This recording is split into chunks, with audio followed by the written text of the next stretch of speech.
Hello, this is Joe from Bombard Games, and I'm here to teach you the Spectrum version of Casino, a great little card game that is not well known, but is quite fun for two players. You can play it with three and four. It just changes a little bit with the amount of cards you have per hand. I'll maybe get into that at the end. But let's talk about Casino, what the goal is here, and you can see the board's kind of set up, so we save a little time. Um, so each player's going to, in a two-player game, each player's going to get six cards. I have the top row here is player one, the bottom row here is player two, and in the center will be six common board cards, and I didn't turn them over yet just to keep everything kind of exciting. I don't even know what's under them yet. Off to the side here, we have six total cards that are used to fill in the board if ever there's a real shortage of cards on it. Here's the stock deck. So every time the players go through their six cards, they'll get restocked with six more. And over here, I'm using the D12 dice to as a reminder of what the set color is for the round, and we'll get into that here in a second. So the goal in Casino, and I'm going to turn over the center cards to start this over. Oops, that was not what I wanted. There we go. So the goal in Casino, and tell you what, I'll just turn over all the cards to make it a little easier, or we'll just look at this hand, is to take the cards from the board and to, in theory, take certain cards from the board. So every game begins, or every round begins, with determining what the color of the round is going to be. In this case, I've chosen it to be purple-red, so I set one of the D12s here at purple-red, and whatever the chosen color of the round is, its shades, in this case red and purple, which make up purple-red, are the shades of the round. And the scoring works quite like this. Every purple-red card from 1 to 12 is worth 2 points, no matter what number it is. Each one is worth 2. So that's a total of 24 points. Every red card and every purple card is worth 1 point. So we got another 24, 12, 12. So we're up to 48 points. You get 6 points for having the most 12s. Now there's 12 12s, so if you ever tie, both players would get 3 points, or if there was multiple players, you would split them up. And the last 6 points, that gets us to 54. And the last 6 points of every round is for the most total cards. So just simply who has more cards than the other. All right. And again, if you were to tie, you would split the points 3-3. So how do you capture cards? Well, it's quite simple. You can either do one of two things. You can pull a card out of your hand, and I have to make sure there is something out here for me to capture to show it. All right. Well, it's not very exciting, but if I use a 6, I am setting my number for the round as 6. And I can take any card from the board that are either 6, like this one, or that sum to 6, which unfortunately there aren't because there's 3 sevens, a 4, and a 12 out there. So maybe we'll look at the other hand here in a second. But if, for example, if I had an 11 in my hand, I could pair the 4 and the 7 and take it as an 11. If I had a 7 in my hand, I could take all 3 sevens, right? So whatever number you pull out of your hand, if you're setting that as the number, you can take any card just like it or any cards that add up to it, okay? So that's the first way you can take cards.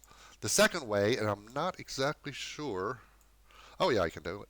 So second way is to build off a board card and to set the number that way. So in this case, I'm going to choose this 4, and I'm going to bring the 3 out, and I'm going to build a 7. So now my number is 7, and I can take any or all cards that add up to or are equal to 7. So in this case, I could take all these cards, right? I create a 7, this is a 7, this is a 7, this is a 7. So that's the two ways that you can capture board cards. You either set a number by pulling a card out, and that is the number, or you use a card from your hand, add it to a board card to create a number, and that is the number that you're using that hand. Now, obviously, here's the thing. We're not just looking to capture cards because cards are only worth, the total amount of cards are only worth 6 points out of 60. What we're trying to do is strategically capture the purple reds, the reds, and the purples. So by making this last move, by being able to capture this 7, right, I've just scored in 1 point for the round, right?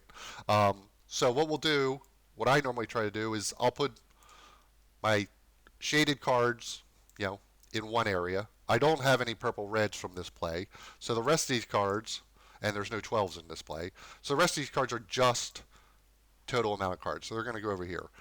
As I capture purple reds, I'll put them in this pile, right? Because each one of those is going to be worth 2 points. Purples and reds can go into this pile, which whether you separate them is up to you or not. Each one of these are going to be worth 1 point. And then normally, because 12s are both a shade of color. For example, there is a purple red 12, there is a red 12, and there's a purple 12. Normally, I like to put the 12s just underneath because that way you know that they're worth their own point and you don't have to go digging through your 12s, but you'll have a row of 12s here so you can easily count your 12s. So if you separate this way, you have your total cards there. You have the number of chosen color cards that are worth 2 points here. You'll have your number of shaded cards here, which are each worth 1 point. And then you have your 12s underneath that will help you count your 12s and make sure that you get credit for the 12s that are in the chosen color in the chosen shade. And then to count all your cards, you're just going to simply count them all up, and I found out how many you'll have.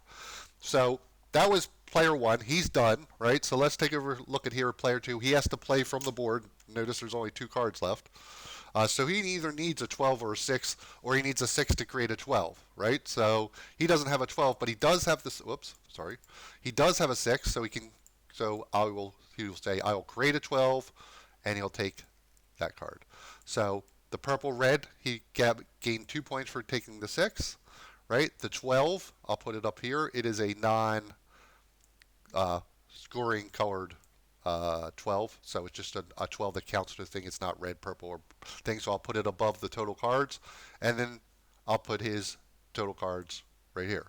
So if you notice, by just kind of arranging how you keep your cards and what you sort them as you pick them up, it's going to make scoring at the end much easier.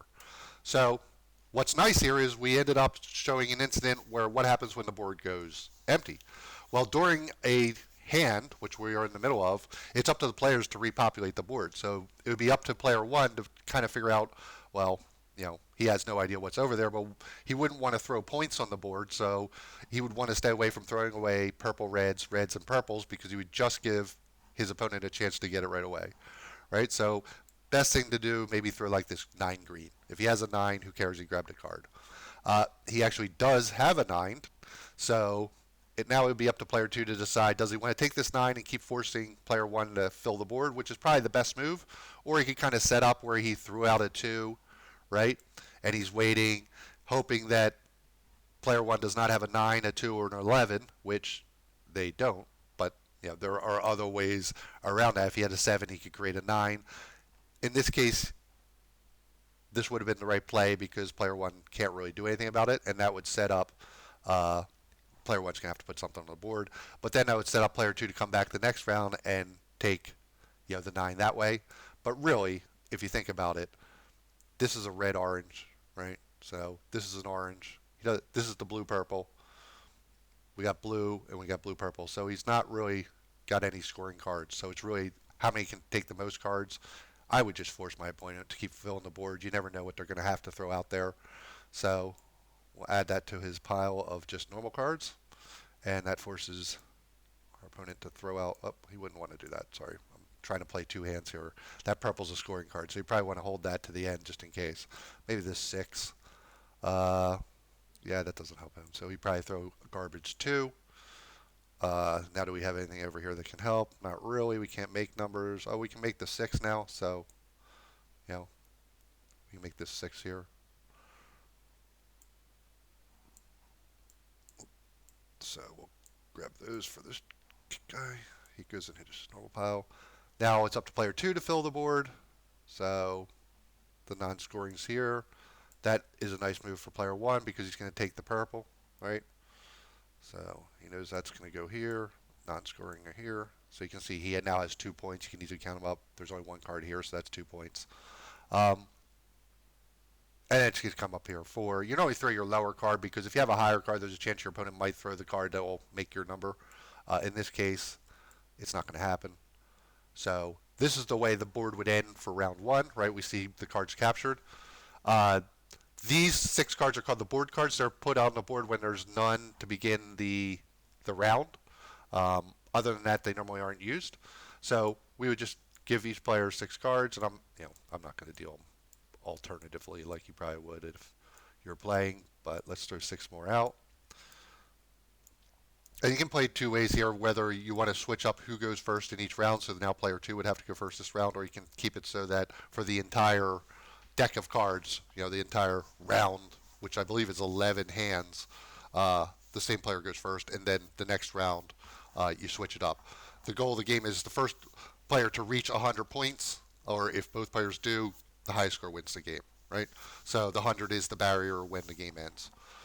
So in this case, if we wanted to play, let's just play the alternative first and second. So this time, player two would have to go first on the board, and this looks like the best move. I'm looking right off the bat here, unless we can do something purple red with purple.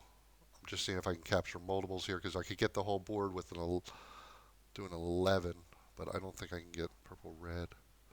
That's what I want. Purple. I think it's best to take his 10, so because you can get. If you look at this, if he takes the 10 flat out, he's going to get one for the purple 10. He's going to get two for the purple red, right? The other thing I was kind of looking at here is, well, can I make an 11 and take everything? But everything else is just cards. There are no extra points there. So in theory, I think you just want to take as many points as you can, sit on them. So in this case, this is his first shaded card. Here's the second one. And now it would be player one's turn. 7-4. Orange is not a color. Only the red here. So I guess it would be this. Make a 7 and take everything off the board, which would give him another scoring card and a couple. Just, whoops, get in there. A couple more. And as you can see, this is going to keep going. Now player 2, again, is up to him to start off the board, so probably a worthless green 1. And the game will just keep going. And at the end of the 11 hands, which I'm not going to play all through, each player will count up how many of the chosen color they have, right? Multiply that by 2. So if I had 6 of them, I might have 12 points for that. Each player counts up the total number of shades that they have. There's a 24 total. So let's say I had 10 of them, right? So I had 12 points here, 10 points of these, so 22. I end up with, let's say we split the 12s. We each end up with 6 12s, so I'd get 3 points from that. And then if I won the total amount of cards, I get 6 more points. If not, my opponents, we get it. If we tied, we just split the points and each get 3. And that's essentially casino. Now, I told you at the very beginning that you could play it with multiple players. And the way you would do that, if you want to play with 3 players, you do everything the same to set up 6 cards in the center, 6 board cards. But when you deal the first hand, everybody gets 4 cards. The 3 players each get 4 cards instead of 6. And then every time you deal, you want to give each of the 3 players 4 cards instead of 6. All right? And if you want to try to play with 4 players, the only difference is instead of giving players 4 cards, you give them 3. So 2 players, 6 cards each hand. 3 players, 4 cards each hand. 4 players, 3 cards each hand. I'm going to have to watch this again to make sure I said that right. I think I did. And that's basically Casino in a nutshell. Fun little game, really kind of old 52 card game, not that well known, but quite fun. You can play with 52 cards. The way they play with there is making 10s. Excuse me. And there's other little rules like you capture, like I think it's the 2 of clubs. There's some weird cards you go after instead of just some a simplified version here. So I hope you enjoy trying this game. It's really fun, Casino. If you want to try it on 52 card deck, look it up. It's a great game there too. And until next time, happy gaming.